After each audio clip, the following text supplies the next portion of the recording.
They looked you in the eye, smiled, and stabbed you in the back.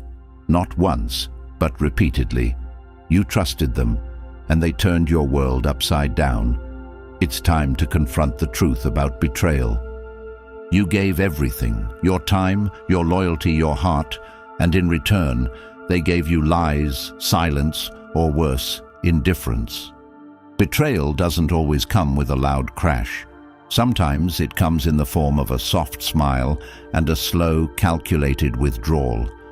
You know what it feels like to walk into a room and suddenly feel smaller, not because you changed, but because someone you trusted shifted the ground beneath you.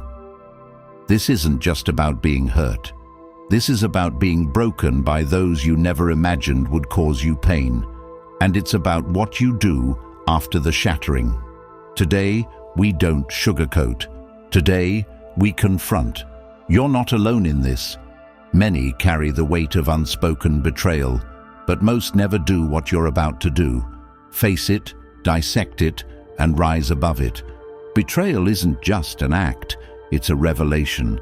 It exposes the true nature of those around us and challenges our understanding of trust. In this video, we'll delve deep into the 3 most unforgivable betrayals in relationships, guided by the timeless wisdom of Stoic philosophy. Comment below, I choose truth over betrayal. Every man at some point has sat alone, staring into the past, wondering how the people he gave the most to were the first to leave, or worse, the ones who twisted the knife. You've been loyal, you've shown up, you've sacrificed. And yet, the coldest wounds often come from the warmest hands. That pain you feel, it's not weakness.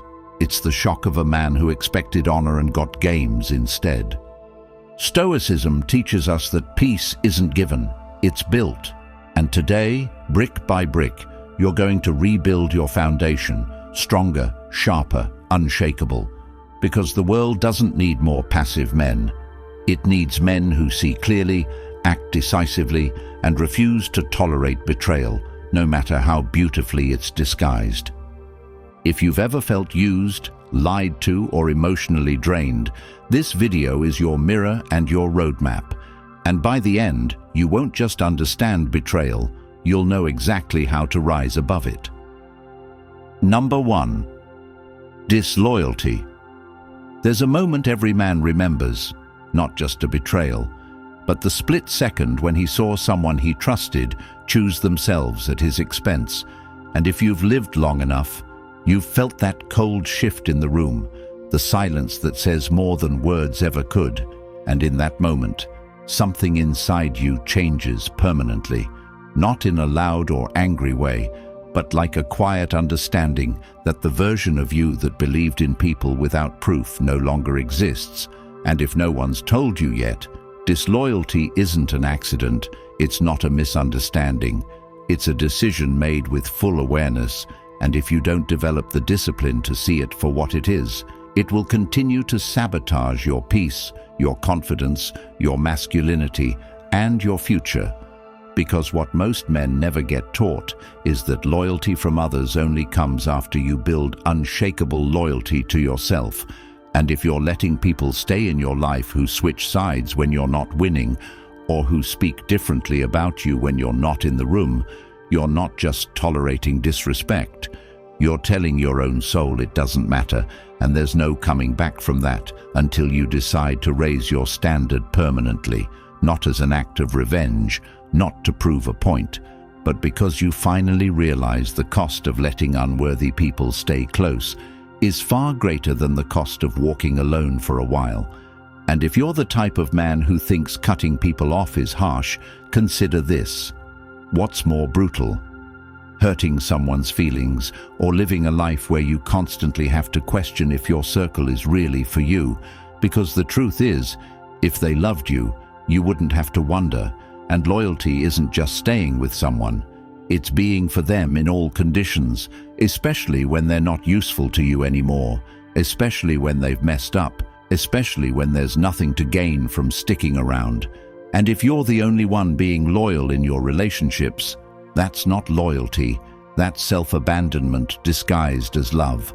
And no man can be fully present in his purpose while being surrounded by people who secretly resent him, compete with him, or only show up when they need something from him. So you've got to check the energy when you share good news. If the people closest to you can't celebrate you, you've already outgrown them. And this isn't about becoming cold or paranoid, it's about becoming wise. And if you're not yet the kind of man who notices subtle cues, the way their voice changes when you succeed, the way they disappear when you struggle, the way they bring your name up only when you're not around, then start paying attention, because the best way to protect yourself from betrayal is to observe before you attach. And the first time someone shows you they're not for you, you don't need a second chance to confirm it. And that doesn't mean you become rude or hostile. It means you adjust your access. It means you stop explaining your boundaries. It means you stop saving people who keep throwing themselves into the same fire, then blaming you for not pulling them out. And if that sounds cold to you, that's only because you've been trained to feel guilty for finally choosing yourself. But the truth is, loyalty without boundaries isn't loyalty, it's enslavement. And the moment you wake up to that, your entire life changes, because suddenly you stop needing validation, you stop begging to be understood, and you start attracting people who already get it, who don't need to be convinced of your worth, who don't need reminders to show up, who don't flinch when you're at your lowest. And if you're wondering where to begin, start with this. Take inventory. Look at your life like a business. Who's pouring into it? Who's withdrawing? Who's loyal to your face but not your absence? Who benefits from your wins but never supports the process? Who smiles at your strength but mocks your struggle? And once you've identified them, you don't need to make a scene, just make a shift. And yes, it's going to be uncomfortable at first. Yes, it's going to feel lonely, but that loneliness is temporary, and the peace that follows is permanent. And if you want to become unshakable, you must train yourself to stop reacting to betrayal emotionally and start responding to it strategically, because loyalty is tested most in silence. And if you want loyal people, be a loyal man first, to your principles, to your time, to your standards, and most importantly, to your inner peace. And if you've been betrayed before, remember this. It wasn't your fault for trusting, but it is your responsibility not to repeat the same mistake twice.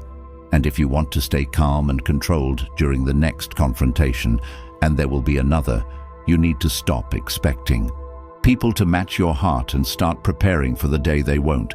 And the way you do that is simple, but not easy. You stop reacting to words. You start watching behavior.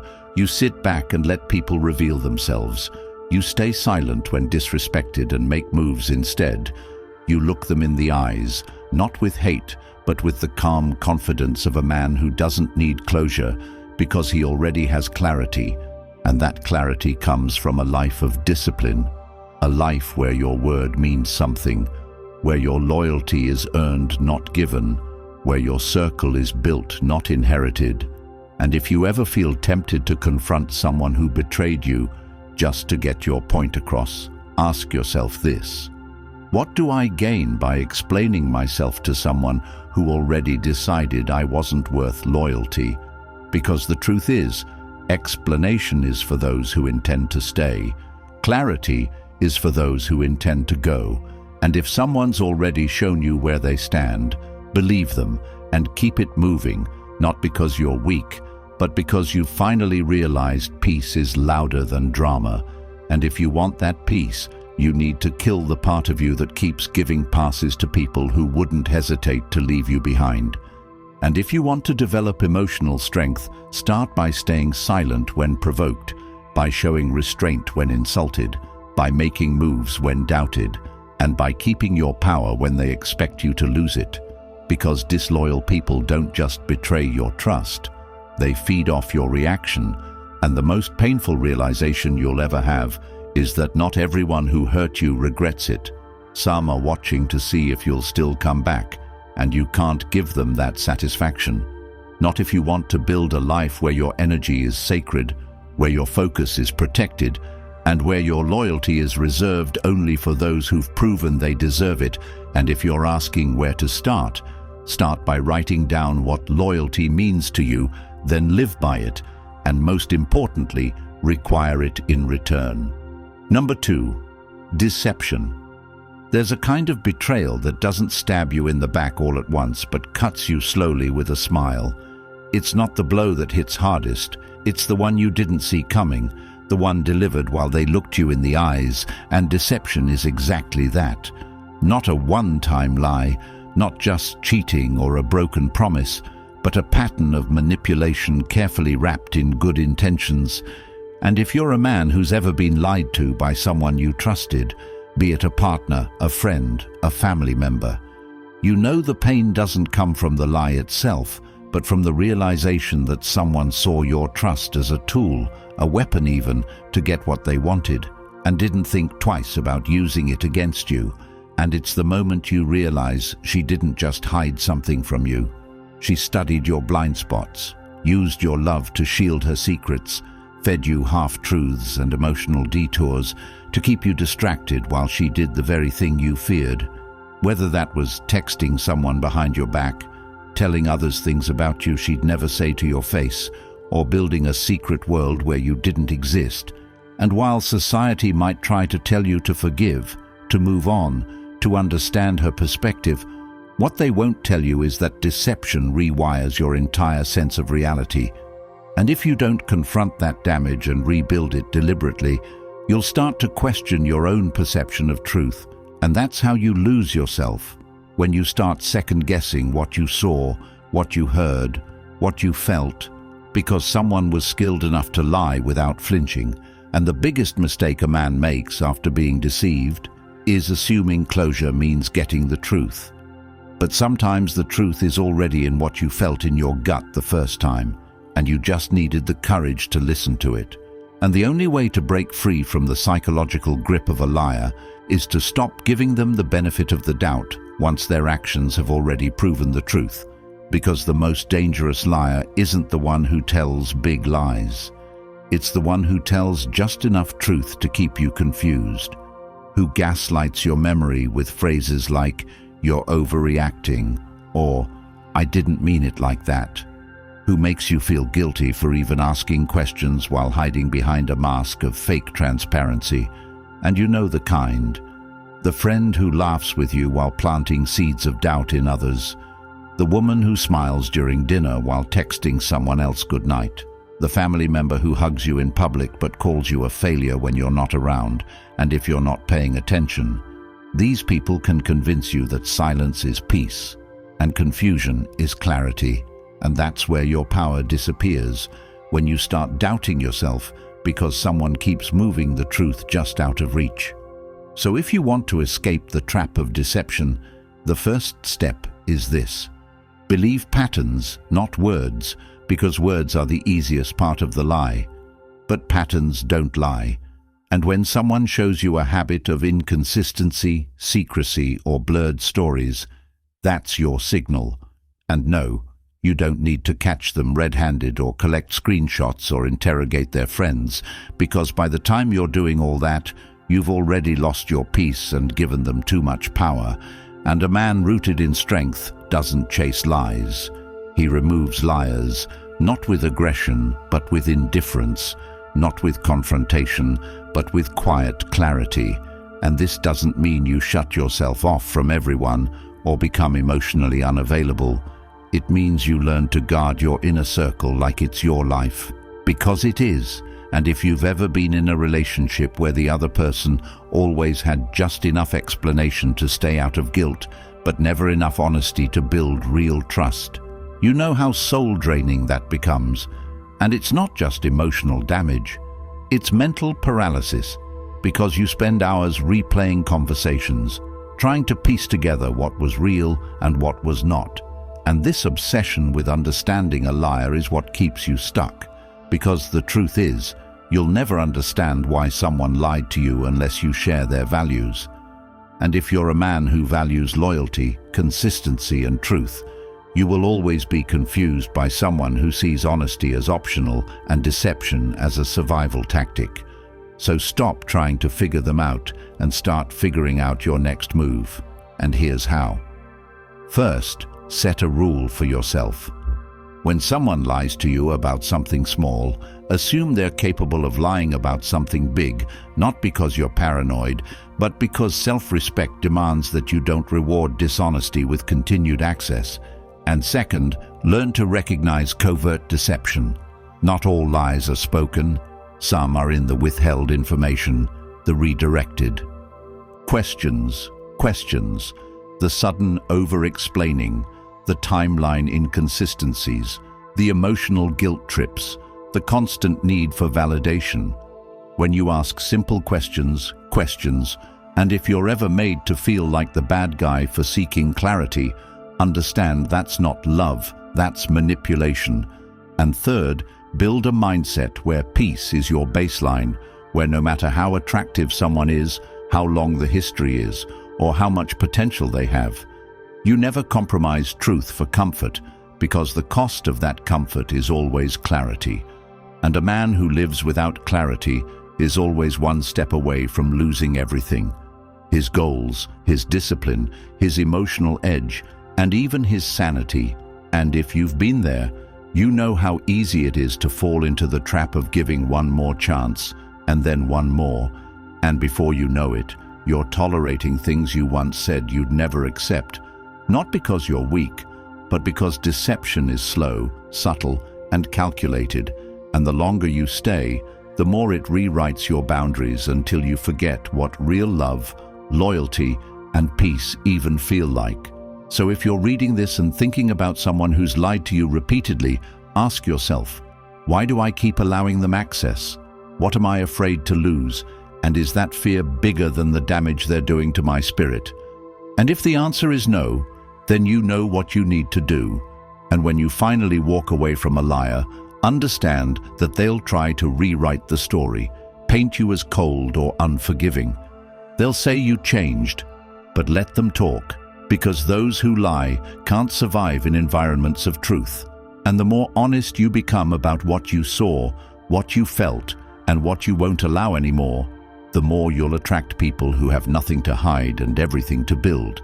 And if you want to heal from deception, don't just cut them off. Cut off the version of you that tolerated it, the part of you that wanted to believe the story even when the facts didn't align, and in its place, build a man who doesn't need constant reassurance, who doesn't depend on words, who watches actions, who creates space between stimulus and response, who walks away when his peace is violated, not because he's angry, but because he knows his peace is too expensive to trade for cheap lies. And if you've ever wondered how to tell if someone is deceiving you, pay attention to what they do when they think you're not paying attention, because that's who they really are, and you owe it to yourself to believe what you see, not just what you're told, because the man who sees but still stays becomes a partner in his own betrayal, and the world doesn't feel sorry for that man. It uses him, drains him, and replaces him. So don't be that man. Be the one who walks in truth even when it's uncomfortable, who trusts his gut even when it doesn't come with proof, and who chooses to build a life where honesty isn't requested, it's required. Number 3, emotional manipulation. There's a betrayal that doesn't show up as a lie or a physical action. It shows up in tone, in silence, in strategic tears and carefully timed guilt trips, and it doesn't hurt you in one big moment. It drains you over weeks, months, sometimes years, until you wake up one day and realize you've been loving someone who's been training you to doubt yourself while smiling at you from across the room. Because emotional manipulation isn't always loud. It doesn't always come with shouting or obvious abuse. It often shows up in the soft, persuasive language of someone who claims they're doing it all for your own good, while slowly making you question your intentions, your reactions, and your instincts.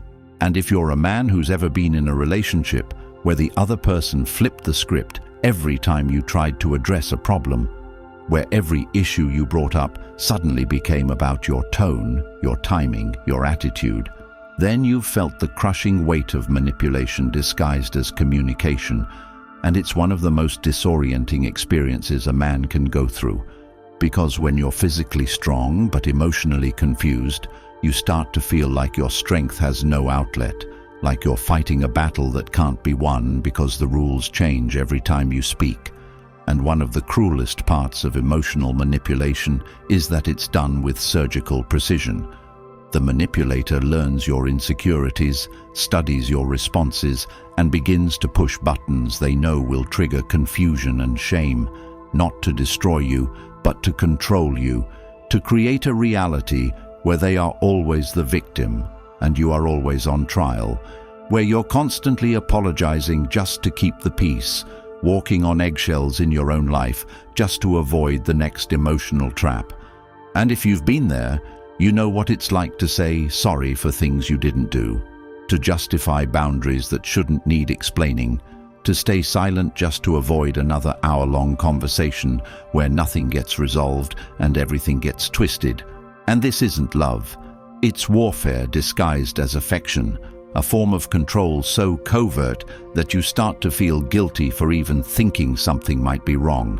And the worst part is how normalized it becomes, how slowly you begin to shrink, to accept their definitions of your motives, their versions of events, their reinterpretations of your past behavior. And if you don't stop it early, you'll eventually lose the ability to trust your own emotions, your own memories, your own moral compass. And if you're wondering what this looks like in real life, picture this. You're dating someone who constantly compares you to their ex, who makes you feel like you're never doing enough, who shuts down when you try to have real conversations and then says, "You're too intense," or "You're too sensitive." Someone who claims they're always the one trying, while somehow you're always the one apologizing. And they may never scream at you, they may never hit you, but the psychological damage runs just as deep, if not deeper, because it convinces you that your feelings are the problem, not the dynamic. And the way out of this hell starts with one brutal realization. If someone constantly makes you feel like you're the villain in your own life, you're not in love, you're in a psychological cage. And you have to decide that you will no longer allow anyone to weaponize your kindness against you. And the first step to breaking free is reclaiming your right to interpret your own reality, to believe what you saw, to feel what you feel without shame, to know that discomfort is not always your fault. And sometimes it's just the emotional smoke from someone else's manipulative fire. And if you're dealing with someone who can cry on command, who brings up their trauma the moment they're confronted, who accuses you of being ungrateful for all they've done whenever you express a boundary, then you are not in a relationship. You are in a performance, and you're the supporting actor in someone else's story where they always need to be the hero or the victim, never the villain. And what makes this betrayal even harder is that manipulative people often aren't evil in the cartoon sense. They're damaged, wounded, clever, and yes, sometimes even charming. But their charm is their mask, and the moment you stop playing your role, they panic, they lash out, they accuse, they plead, they promise to change, and that's when you must stay centered. Because the moment you start to pull away is when the manipulation intensifies, not out of love, but out of fear. Fear of losing control over someone they've worked so hard to condition. And it's in this moment that most men fail, not because they're weak, but because they've been taught that strength means staying, fighting for love, sacrificing their peace for connection. But the truth is, strength is knowing when to walk away from a situation that is slowly killing your spirit. Strength is setting boundaries that don't require explanation. Strength is choosing peace over chaos, clarity over confusion, solitude over manipulation. And if you want to develop this strength, you have to start with self-awareness. Write down how you feel after every major interaction with that person. Look for patterns, not isolated events. Notice how many times you've had to apologize for expressing yourself, how many times your feelings were dismissed or flipped back onto you, and then ask yourself this: Would you want someone you care about to be treated this way? And if the answer is no, then why do you accept it for yourself? And the second step is emotional detachment. Not coldness, but clarity. The ability to feel love but still choose distance. The ability to care without allowing that care to override your sense of dignity, because manipulators feed off your empathy, your guilt, your desire to be the good guy, and you have to starve that dynamic by removing the fuel, by responding with calm truth instead of emotional justification. And yes, they'll accuse you of being heartless, of changing, of not being who you used to be. But that's the point. You're not.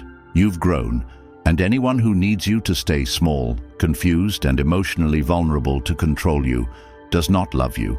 They love the version of you they can control. And if you want to heal from emotional manipulation, you have to go deeper than just cutting ties. You have to cut the internal wiring that made you susceptible to it, which means revisiting where you learned to associate love with walking on eggshells, where you started believing that being misunderstood was just part of the deal. And the third step is building an emotional fortress. Not walls that keep love out, but standards that keep manipulation from getting in. And you do that by surrounding yourself with people who hold space for your truth, who don't need you to shrink for them to feel strong, who challenge you without belittling you, who apologize when they're wrong without needing to be begged. And that starts with how you treat yourself. Do you give yourself permission to feel, to pause, to walk away? Or do you bully yourself into staying in situations that hurt you because you think endurance is virtue? And the truth is, endurance is only a virtue when the pain serves a purpose, but enduring manipulation only serves the manipulator. And if you've ever left a conversation more confused than when it started, more ashamed than when you walked in, that's your signal. Not to try harder, not to explain more clearly, but to exit gracefully and protect the version of you that still believes in truth, because no one has the right to twist your reality in the name of love. And the final piece of advice is this: when someone makes you feel bad for having needs, that is manipulation. When they change the subject every time accountability is mentioned, that is manipulation. When they only show affection after you break down, that is manipulation. And when they turn every disagreement into a referendum on your character, that is manipulation. And you don't fix that by loving them harder. You fix that by loving yourself enough to walk away and rebuild your life around people who don't need to confuse you to keep you close. And once you've done that, once you've broken the cycle, you'll never fall for it again, because you'll know what peace feels like. And once a man knows peace, he never chases chaos dressed as love again. If you've made it to this point, you're not just someone who watched a video. You're a man who's starting to wake up, to see clearly, to feel everything in his gut that he's ignored for too long. And I want you to sit with this truth. You weren't weak for trusting. You weren't stupid for staying. You weren't blind for believing. It means you had heart. It means you were loyal. It means you loved fully. And now, it means you are wise enough to never let yourself be betrayed the same way again. And that evolution is the most powerful revenge, not the kind that's loud or vengeful, but the kind that builds a life so solid, so peaceful, so grounded in truth, that manipulation, deception, and disloyalty can't even survive in your presence. And I know you've been through more than you talk about. I know you've stayed silent about betrayals that shattered you, because you were told that real men don't talk about pain. But those lies stop here, because healing starts when you stop protecting the people who broke you and start protecting the version of you that deserves better. And if you're ready to reclaim your peace, to protect your spirit, and to rebuild your confidence, not from ego, but from clarity, I want you to comment right now, never again. Just that, never again. Say it, type it, claim it. Let it be the line in the sand where your old self ends and your new life begins. Because if you're here, I know you're not like most. I know you're searching for something real, and that's what this space is about. That's why this channel exists, not for entertainment, but for transformation, not just for information, but for inner power. And if anything in this video spoke to you, if even one sentence shook something loose in your chest or made you feel seen in a way that no one else has ever done before, then don't just walk away with that feeling. Act on it. Protect this space by supporting it. Because when you like this video, when you drop a comment, when you share it with someone who needs to hear it, you're not just helping me, you're helping every man out there who's still stuck, still silent, still thinking he's alone, and you're proving that there is a community of men who are no longer interested in comfort lies, but committed to uncomfortable truths. Men who want to grow, evolve, lead, love with discernment, build with loyalty, and walk in power with clarity. And if that's you, then hit that subscribe button right now. Not because I said so, but because every time you do, you help make these insights accessible to the men who need them most, the ones who are still healing, still questioning, still becoming. And maybe today you were that man, but tomorrow you'll be the one who leads others out of that confusion into purpose. And that's what this mission is about. Real conversations, real transformation, and a world where strong men rise again, one truth at a time.